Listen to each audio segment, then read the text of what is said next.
Mighty the Armadillo is one of the many characters to come out of the Sonic the Hedgehog franchise. He was designed by Manobu Kusunoki, who decided that the animals for the specific game Mighty debuted in needed to have similar proportions to Sonic. Additionally, because Sonic is a hedgehog and hedgehogs aren't the most commonplace choice of animal, he figured that the others should also be a bit unusual, which is presumably how we wound up with our first armadillo character. Mighty, according to Sonic Wiki Zone, the most comprehensive Sonic fandom wiki I've been able to find, has a passion for traveling and dislikes violence but is more than willing to throw some punches when needed. He also received training from his best friend, Ray the Flying Squirrel, who is an even more obscure Sonic character that debuted in the same game he did. And now that we have some kind of idea of who this guy is, we should probably get into his debut game.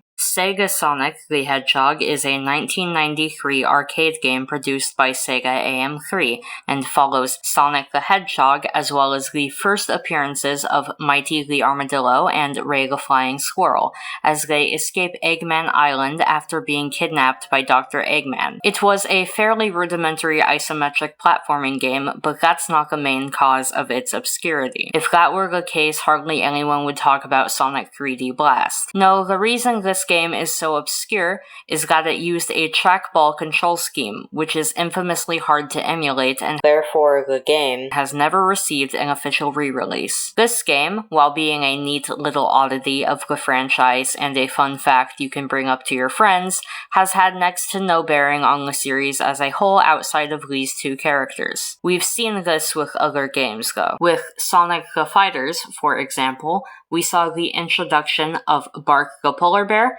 and Bean the Dynamite, who, while they have had appearances in the comics, have not had another appearance in video games excluding some small cameos. With this in mind, one may assume Mighty just showed up in this game, maybe the Archie comics as well, and then never showed up again. But, luckily for Mighty, fans of this old weird arcade game, and anyone who likes armadillos, this is not the case. A mere 2 years later, in 1995, Mighty the Armadillo would make his second official game appearance in Knuckles Chaotix for the Sega 32X, a late add-on for the Sega Genesis. Whether or not this means he is a part of Team Chaotix is an interesting thing to note, because while he does appear in this game, he doesn't show up with the Chaotix in later game appearances. Knuckles also isn't a part of Team Chaotix, but that much is made pretty clear with this game. It's Team Chaotix featuring Knuckles, but also Mighty is here? For all intents and purposes, Mighty does not seem to be a part of Team Chaotix, at least in the current canon,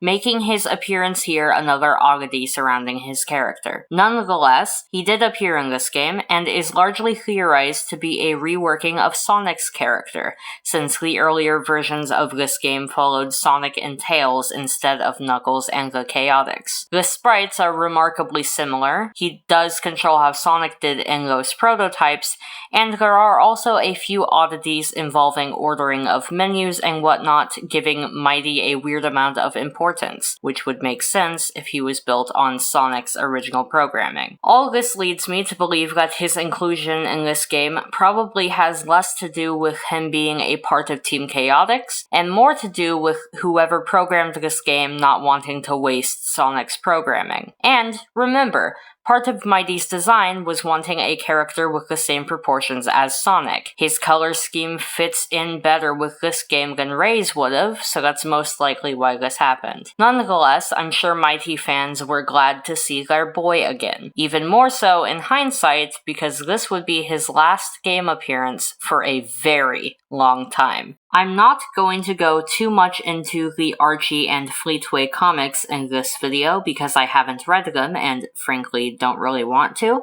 but it is notable that he would show up in those, a common through line for a lot of obscure old Sonic characters who disappeared from the games. He also apparently was still a part of Team Chaotix in those, though he isn't a part of their team in the IDW comics, so I'm still not sure what happened there. Anyways, Mighty would get a few game cameos, including in Sonic Generations, where he appeared on a missing poster that misspelled his species for some reason. It was clear that the franchise hadn't simply forgotten about him, but he still wouldn't appear properly in another Sonic game until 2018. In 2018, Sega would release Sonic Mania Plus, an expansion to Sonic Mania, which is one of the most beloved mainline Sonic games as it brought the old Genesis style to a newer audience, though with modern enhancements, and was made by people who really cared about the franchise, a lot of which being fans themselves. It makes perfect sense that this game,